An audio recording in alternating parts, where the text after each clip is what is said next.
I really like Okay, so let us start a new lesson. We want to talk about inverse trigonometric functions. So there are more than three, but in your course you only need to learn three of them. So inverse sine, inverse cosine, and inverse tangent. Okay, because the presentation for all of them are very similar, I will actually do the first one very carefully so that you learn, and then we can probably go a little bit faster when it goes to the other ones. So, inverse trigonometric functions. Let us start about the inverse sine function. Yes? Inverse sine function. So, hopefully you see that there is some problem here because you already know the sine function. Sine function is oscillating, and to be invertible we need the function to be one-to-one. But the sine function clearly is not one-to-one, yes? So if I have the sine function, so it will be like this, yes? So here is pi over 2, here is minus pi over 2, and etc. So this function, if I consider the famous sine function when we write f of x equals to sine x, this function means the domain of the function is the whole set of real numbers, and the graph of the function will be this. For example, if I draw this horizontal line, it will intersect the graph in many points. It's more than one point. So this function, the standard sine function, is not one-to-one. Okay? And it is not invertible.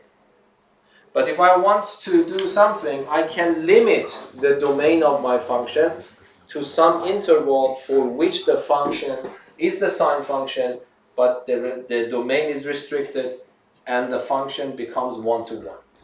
There are many ways we can do that. For example, I can only cut this part of the graph and move everything out. Okay, this is part of this sine function, but its domain is limited between pi over 2 and 3 pi over 2. So this part is one-to-one. Do you agree? Okay, but I can also choose this one. I can limit myself, restrict myself to this part, between minus pi over 2 to pi over 2. If I throw everything out, this part on its own is also following the same rule of sine function, but for limited values between minus pi over 2 to pi over 2. So again, the function will be one-to-one. So there are infinitely many ways that I can restrict the domain of this function and make one-to-one function out of it. But there is one of them which is a standard when you press the button on your calculator for sine inverse. That sine inverse is by convention the one whose domain is restricted between minus pi over 2 to pi over 2. Okay? So this means that this is the good way of writing it. In your book, that function is denoted by sign with capital S. So if I ask you, is this function invertible? This is the standard sine function you know from high school. The answer is no, because it is not invertible. But there is another function that in your book, I think it's a good idea. They have written it with capital S and they have written it sine x. Whenever you see this, it means the value of this function is the same as normal function, but the domain of this function is restricted between minus pi over 2 to pi over 2. So if I want to draw a picture for you, so from the whole sine function, I only consider this part. So let me consider this to be minus pi over 2. And let me consider this to be pi over 2. I only draw the graph of the function between these two. So this is 1, yes? And this one is minus 1. So the graph of the function that you have is like this. So you see, this is one part of the standard sine function whose domain is restricted between minus pi over 2 and pi over 2. Why this, not any other intervals? That's the convention. And this function is now invertible because it is one-to-one. The inverse of this function is called sine inverse function. Sine inverse function is denoted in many books by this symbol.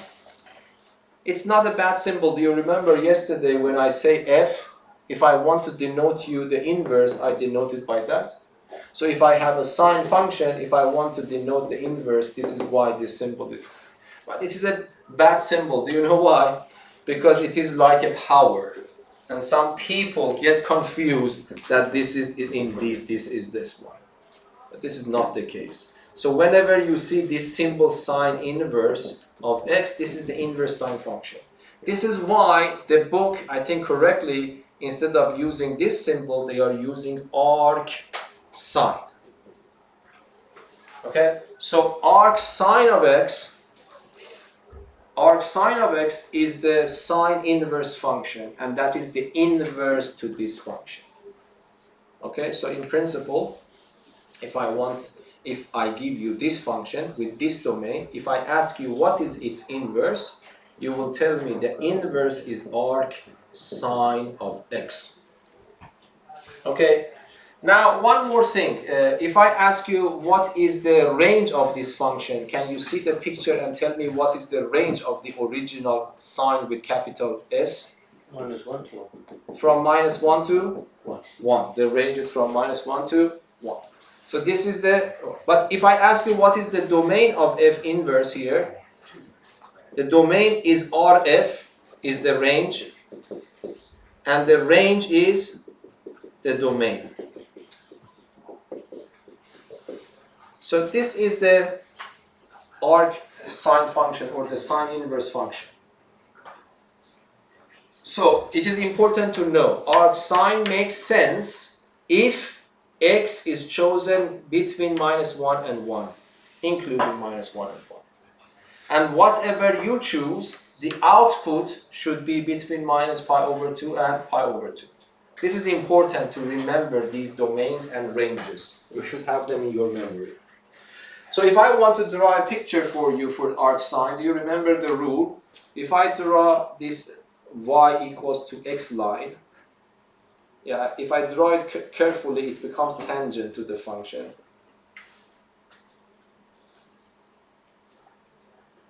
Okay, and then I have to flip, I have to mirror image this black curve with respect to this one. Let me see if I can draw it. So, let me change my color. So what do you think will happen? Something like this will happen. This part of the black one will be this blue one. The height of this one will be pi over 2. This point will be 1. And the other way around, yes? So something like this. This point will be minus 1, and this height will be minus pi over 2. So this blue curve that you see, so the black one is capital sine x. The blue one is arc sine. Yes, something like that. Is that clear? Okay, for example, we can go to the next example. This is good to calculate these. So for example, can you tell me what is, and this is why you have to have these numbers in your memory. So if I ask you what is arc sine of 1 over 2, it is asking you, can you give me an angle or a number where within its range, whose sine is 1/2? Because there are infinitely many angles whose sine is 1/2. But you need, so for example, if I write 150 degrees is 5 pi over 6. So you see, if you answer this question, this is wrong. Even though, if I ask you what is sine of 5 pi over 6, this is indeed 1/2. Sine of 150 degrees is exactly 1/2. But if you answer this here, that is wrong. Why? Because you have to respect the corresponding range. So when I say arc sine of 1/2, it is asking you about a number within its range whose sine is 1/2. and there is only one answer. What is that? Pi over 6. So this is the only answer to this. Okay, so be careful about that. So 5 pi over 6 has this property, but this is only pi over 6. Okay, for example, can you tell me what is arc sine of minus the square root of 3 over 2? What is it asking you? It is asking you, give me a number within this range whose sine is minus the square root of 3 over 2. What is that? Minus pi over 3. Yes? So this is the only answer you have to provide. Other answers are wrong. So can you tell me what is, for example, quickly, what is arc sine of 0? The only angle within this range whose sine is 0 is 0. Arc sine of 1. The only number within this range whose sine is 1 is 90 degrees pi over. You have to express in radians, by the way. You are not allowed to write degrees. And then finally, can you tell me what is arc sine of minus 1? Minus pi over 2. So that is the mindset you should have. Any questions? Okay, do you remember yesterday we also talked about this rule? Do you remember we had the f after f inverse or f inverse after f? Do you remember? The answer to both of them were x, but there was a subtle difference between these two formulas. Do you remember? X has to be the Yes, in this formula, because f inverse is acting first, x should be in the domain of f inverse, which is the range of f. But here, f is acting first, so x should be in domain of f, which is the range of f inverse. Okay, so now if I write these formulas for the new functions, so this means that, okay, can you help me now? If I have sine, okay, so let me write it with little s because I want to restrict it for you. So sine of arc sine of x. Sine is the normal function, arc sine is the inverse function, so you know the answer to this should be x. The other way around should also be x. But there is a difference between these formulas. This only works if x belongs to the domain of f inverse, which is this one. So this formula works if this is between minus 1 and 1. But this formula works if x is between pi over 2. So be careful about if you are using the formulas we learned before. Okay, one thing that I wanted to mention here as well. So you see, do you remember what was the definition of odd function? Is this capital sine function an odd function? Yes. For example, how can I see that this capital sine function is an odd function? Because the graph is symmetric about the origin. And if I do this blue curve, the blue curve is also symmetric about the origin. Of course, we can prove it rigorously. I will tell you how later. But one thing I want you to remember is that the arc sine function is also an odd function. It's very important for the future. So it means that if x belongs to minus 1 and 1, then arc sine of minus x, I can flip the minus sign out and write that. So arc sine is an odd function. Okay, what is the next question we might be interested in? Okay, we have a little bit of time. If you don't mind, let us solve this exam problem as well. Give the domain and the image of the function, which is already on the board, so we don't need to talk about that, and determine the value of this function, of this number. Yeah, it was on the simple part of the exam. It is question number 1. So how should I solve the problem? Can I use these rules for solving this problem? That was the motivation. The person wants that if you are careful about that, you are not allowed to use this. So the formula is asking you, what is arc sine of sine 3 pi over 4?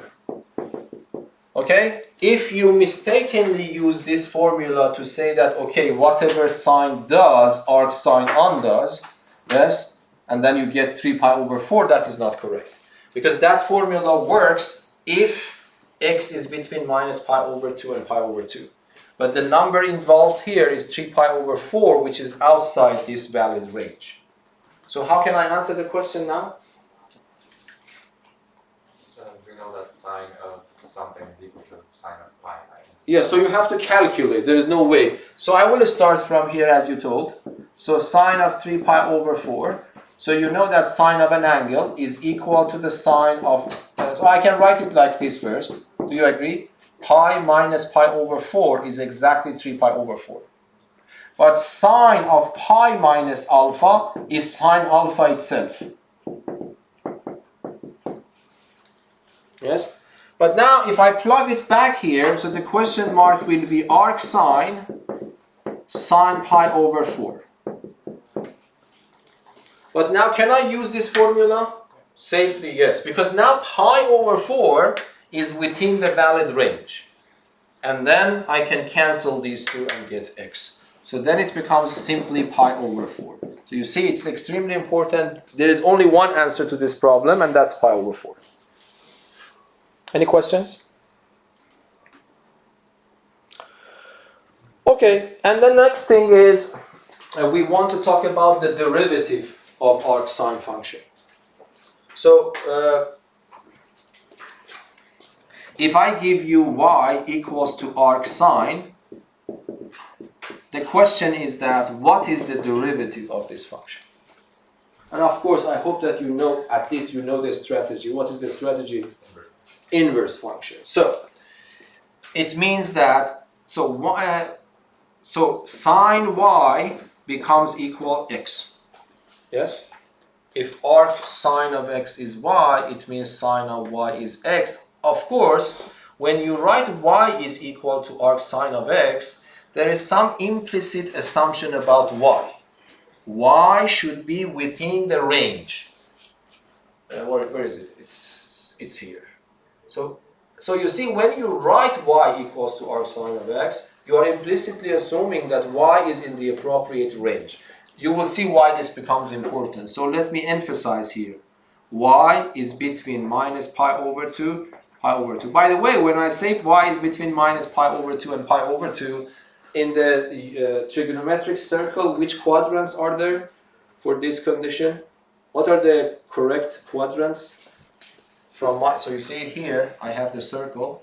Minus pi over 2 is here, pi over 2 is up there. So when I say from here to here, I am covering the fourth and the first quadrant. So that's also important to know. Okay, so let us continue. So can you tell me what I am supposed to do now? I want to calculate the derivative of y. Implicitly it means y is here, because y is in the range of this function. And then I would say that now sine of y is equal to x definitely. And then what do you think I will do? I want to calculate derivative. So it motivates me to differentiate both sides with respect to x. So I differentiate this one. Prime means with respect to x here. On the right hand side I have this. The right hand side is extremely simple. It's just 1. Can you tell me what is the derivative of sine of y? Y prime cos y. Yes, it becomes cosine of y, but by the chain rule, because y is a function of x, you shouldn't leave it, you have to multiply by y prime. Of course, as you said, I also prefer to put y prime on the left. Yes? But remember, what I'm looking for? I am looking for y prime. So I have to divide everything by cosine of y, but I have to be careful because cosine y might be 0. You know why? Because y is between this range. At 2 points, I am in trouble. If y is pi over 2, cosine is 0, I am not allowed to divide. If y is minus pi over 2, cosine is again 0, I am not allowed to divide. So what I can say is that if y is strictly between these two, on that condition I can divide.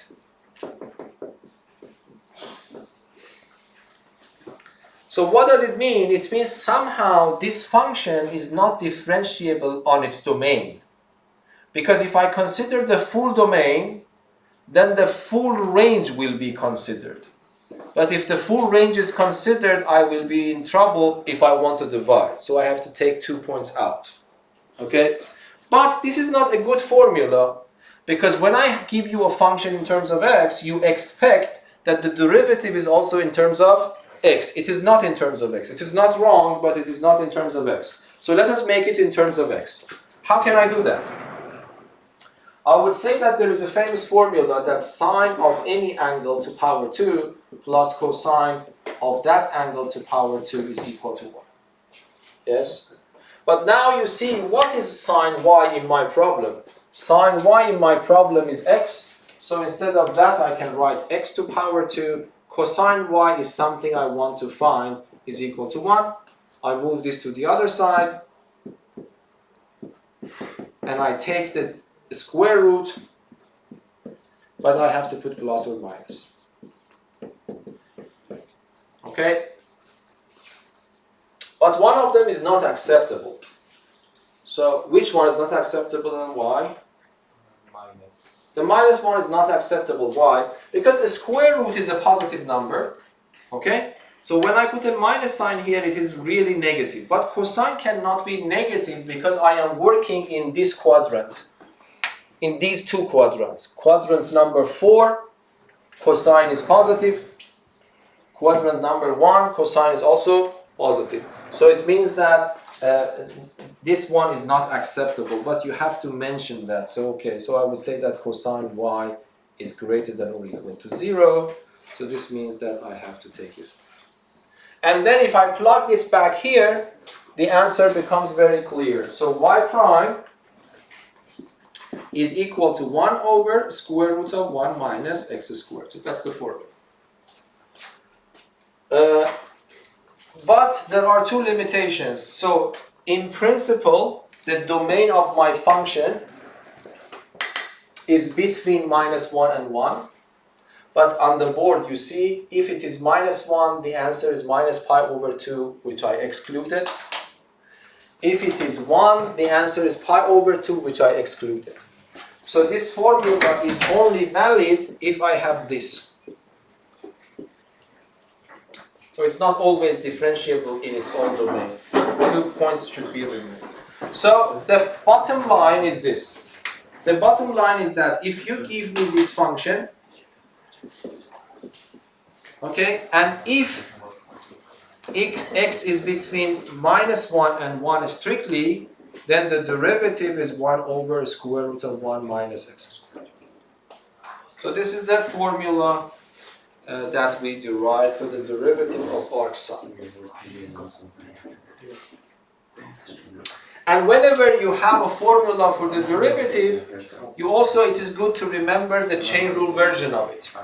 So the chain rule version is that if I have arc sine of u, what is the formula now?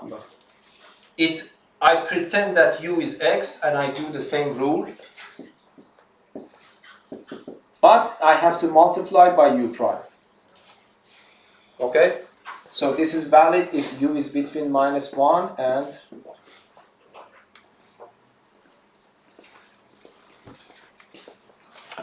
Any questions so far?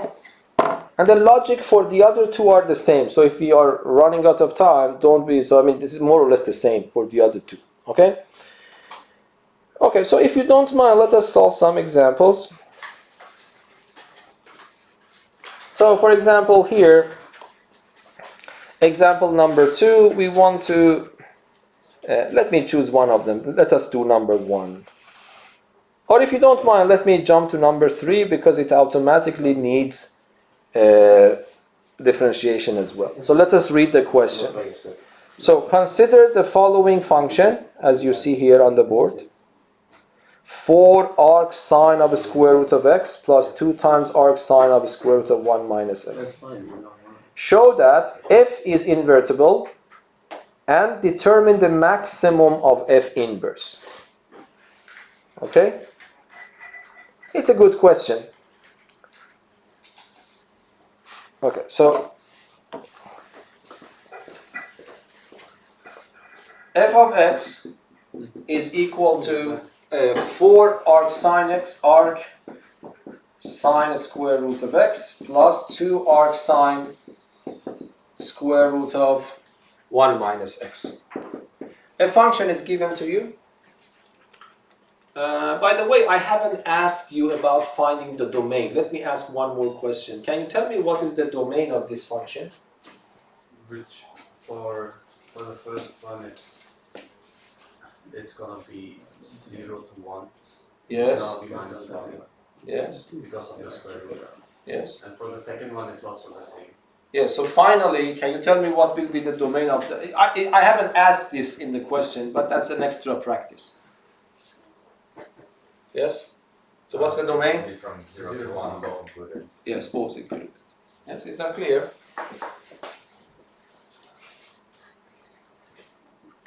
Okay, but now I want to show this is invertible. What is your technique to do that? If I want to show it is invertible, I should show it is one-to-one, but using the original definition of one-to-one is sometimes problematic, so we use derivative.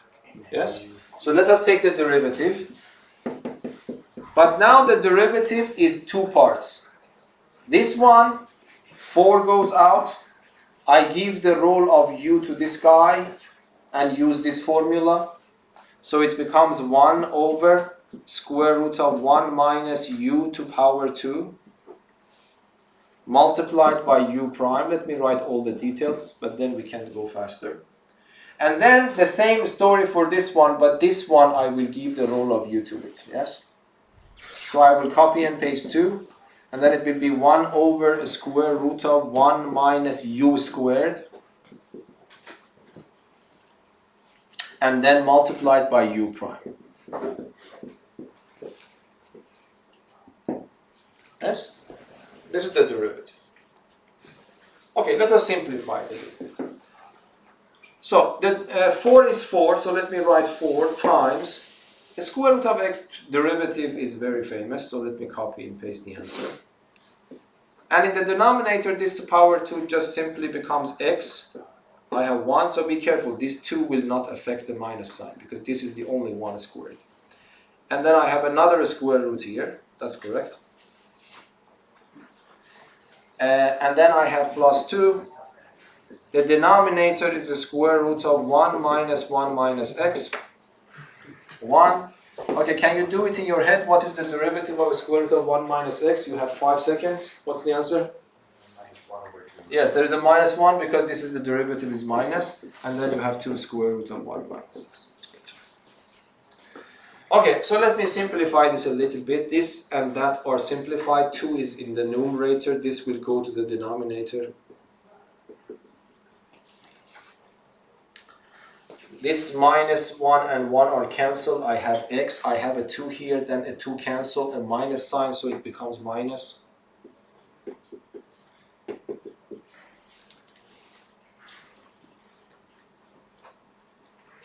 So because x is between 0 and 1, I am on the safe side. I can really multiply these. And this is the same as this one, but with a factor of 2, with a factor of minus 1. So the final answer will be this. Yes? Do you agree? Okay, so this means that on the interval from 0 to 1, this is positive.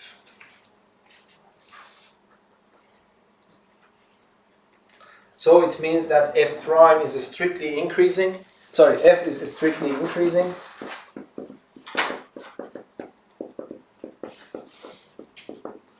So this means that f is invertible. It is 1 to 1 and it is invertible.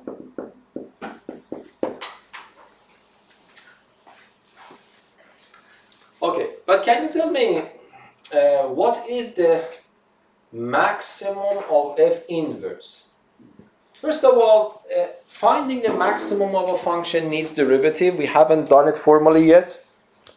But this is the maximum of f inverse. One idea might be, okay, let me calculate f inverse and then try to find its maximum.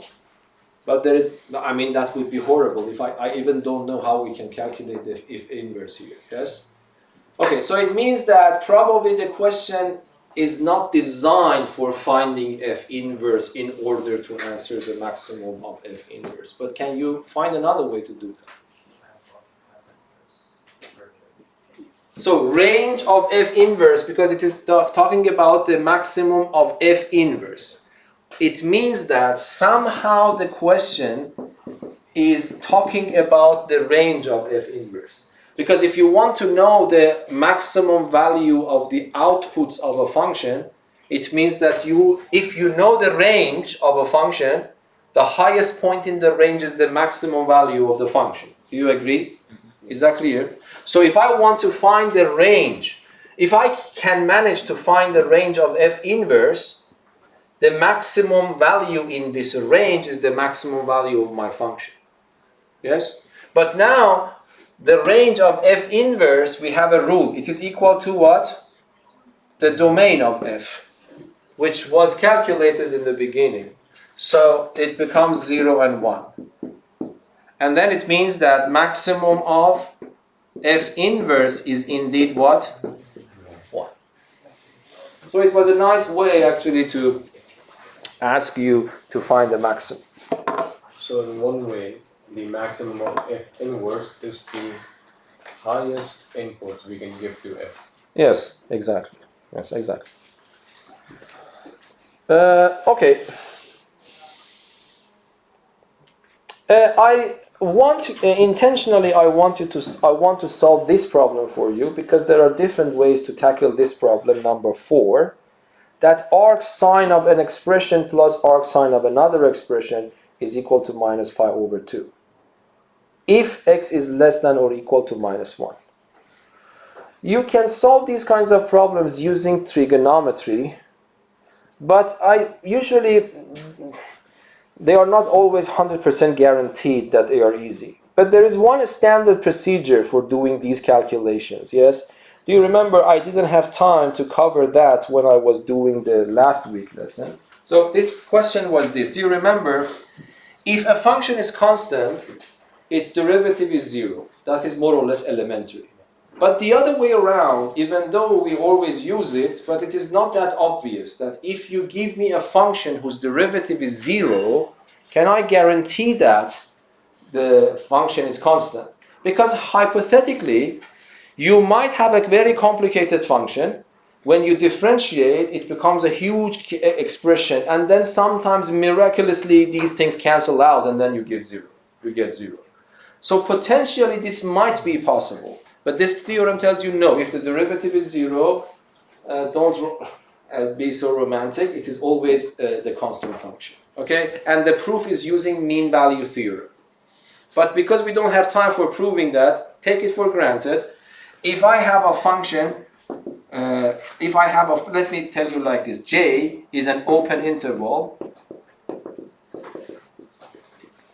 I is an interval which contains J and possibly one or both endpoints of J. Okay? So, I just told you if I want to write it would be too much. So J is an open interval and I contains J and possibly one or both endpoints. And we know that for all x in J, f prime of x is 0. So it is differentiable everywhere on J and the derivative is 0. And f is continuous on I. Then you can conclude that f is constant on I. Okay? So this is one of those problems. I have written it in the notes, but we didn't have time to go through it. So for example, let me give you a very, very simple example from the previous lecture notes. So everyone knows that sine x squared plus cosine x squared is what? 1. I want to use this theorem that I just mentioned to prove this. You have seen this in trigonometry. The proof is in a very different way. But now I want to prove for you that this one is indeed true. So one way to do it using this theorem is to define a function. Okay, you define a function and differentiate it and hope for the best that the derivative is 0. Okay, so if you take the derivative, By the way, can you take the derivative of sine x squared quickly? Sine 2x. Okay, that's too quick. Okay, so yes, it becomes 2 sine x, but the derivative of sine x, which is cosine x, yes? Because u squared prime is 2u prime. So if I take this to be u, it becomes u squared, and u prime is cosine x. Exactly similarly, this becomes 2 cosine x, but the derivative of cosine is minus sine. So you are right, this formula is sine 2x. It doesn't matter, of course, either. Because this one and that one are the same with opposite signs. So the answer is 0. So the derivative is 0. What can I conclude? I can conclude that f is constant, a constant function. Okay, so I know that sine x squared plus cosine x squared is a constant. For example, c. But I want more than that. I want to show that this c is 1. So far, I didn't show that this is 1. I showed that sine x squared plus cosine x squared is a constant, which I call it c. But I want to go one step more and say, no, c is exactly 1. Why? F of 0. For example, because when you say a function, when you say this is a constant, it means this one is not sensitive to what value x you choose. Whatever x you choose, it will give you the same constant. So it means that if I choose, for example, x equals to 0, for example, this becomes 0 plus 1 is equal to c, so this means my c is 1. Do you understand the logic? So we differentiate, the derivative turns out to be 0. According to that theorem, I conclude that my function is a constant. But what is that constant? If a function is constant, it means the left-hand side is not sensitive to which value I choose for x. Whatever x I choose, this gives me the same constant. So it means that if I choose any number that I can calculate the left-hand side, it gives me c. For example, if you don't like 0, you can choose pi over 2. If you choose pi over 2, cosine is 0, sine is 1, again c is 1. Do you understand the logic? Okay, so now we go back to this problem on the board now, which is a little bit horrible to calculate, but let us do it quickly. If I want to prove that this is indeed true,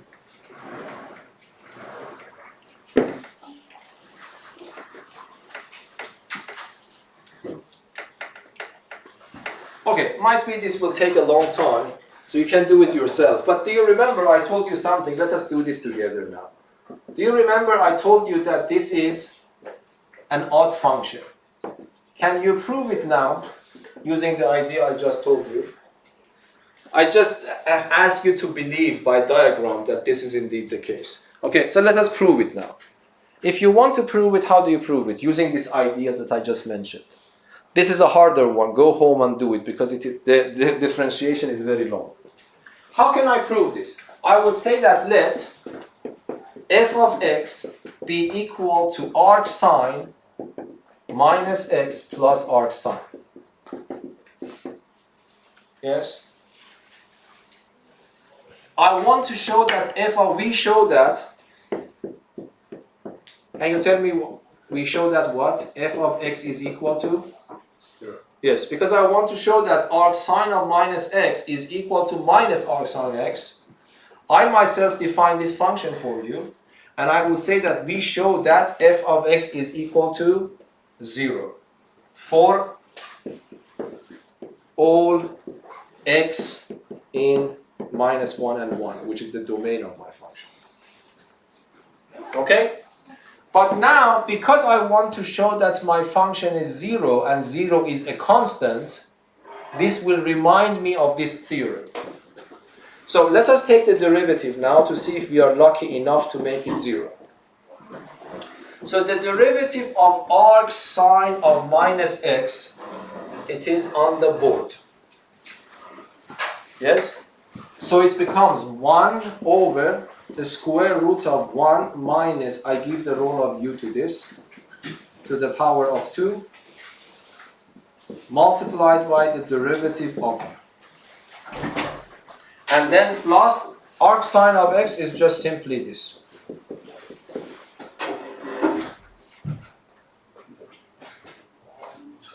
Are you following? Okay, but now this one is just simply 1 over square root of 1 minus x to power 2 becomes simply x squared. There is an extra minus sign here. The derivative of minus x is simply minus 1. This becomes minus 1. And then plus. And then the answer is 0. So what does it mean? It means the function that I defined is a constant. So this means that f is a constant on minus 1 and 1. So this means that what? It means that f of x is equal to c for some constant c. That's the mean. But I need one more. I need to go one more step. I was able to show that my function that I defined in this way is a constant, but I want to show that this constant is 0. Okay, what does it mean? If this function is a constant, it means the this left-hand side shouldn't be sensitive to the value of x I choose. So in order to find this c, I choose one particular value for x for which I can calculate this on top of my head. For example, which value you choose? 0. 0. For example, 0 is the best and simplest choice. So this means that, therefore, c is equal to, for example, f of 0, which is equal to arc sine of minus 0 plus arc sine of 0, which is indeed 0. So this means that I was able to show that this function that I defined in that way is the constant function and the value of the constant is 0. So this means this is 0. If this is 0, I move this to the other side, I have my function. I have my relation. So this is a very nice way to prove these kinds of identities if you get in the exam. Okay. Let me see if we can. Of course, there are two more that I will not be able to cover because tomorrow I definitely have to jump to a completely different topic, which is differential equations. Yes. But I think you can read and understand. But the logic is very, very similar to what we had for the time being. Okay. We have a little bit of time, so if you don't mind, let me also start, for example, the inverse cosine function. Again, the scenario is this. If I have a cosine function, you see it is not 1-to-1. So what do you think we will do? We have to restrict the domain, but then I can restrict the domain to many parts, I have many options to restrict my domain to make the function 1-to-1, but there is one chosen by convention, and that is this part. Am I right? Yes, this is pi. Yes, that's good. And that's 0. So this means that, and in the book, they have mentioned this function with capital C cosine, for cosine, yes? They call this cosine x. So remember, these conventions you need to remember. So, so the domain is between 0 and pi for this function, and the range will be still between -1 and 1. But then again, I will have another function which is called cosine inverse function, which I denoted by arc cosine x. But then again, you need to know the domain of this function is the range of the original function, which is 0, which is -1 and 1. But the range of this function is the domain of the original function. So you have to remember these things about the cosine. Of course, if you understand the logic, even if you forget, you can draw a picture and then immediately understand. So for example, if I ask you, what is arc cosine of 1/2? What should I answer? this is asking me, can you give me a number within its range between 0 and pi so that the cosine is 1/2? The answer is pi over 3. Even though there are infinitely many angles whose cosine is 1/2, but arc cosine of 1/2 is only this number pi over 3. So for example, can you tell me what is arc cosine of minus 1/2?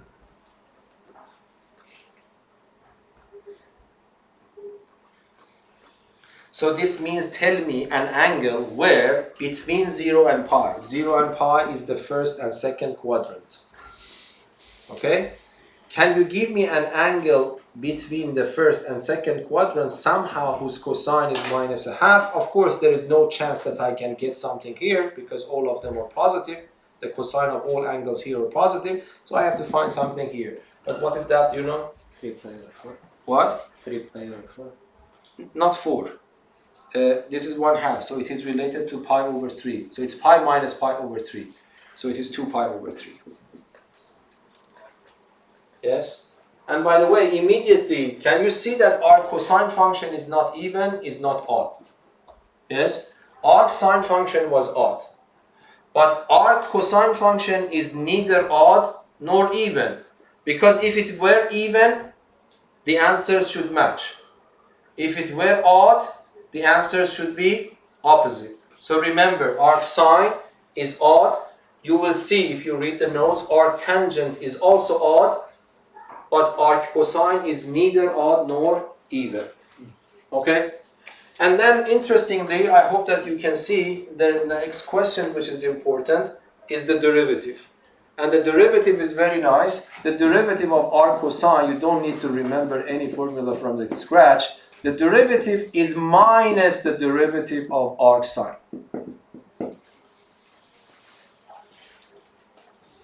I have written all of them in a very nice way. You can read it, you can follow it. But the logic is the same.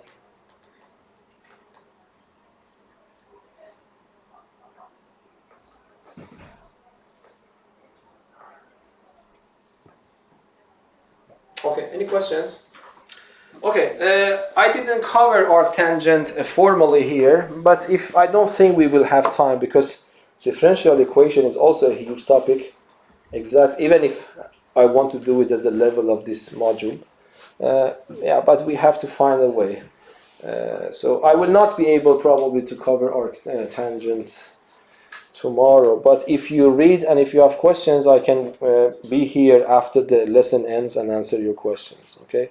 So you can always do that. Whenever you have some questions regarding the notes, you can always come to me, or of course do it in your workshop sessions. Okay. Any questions?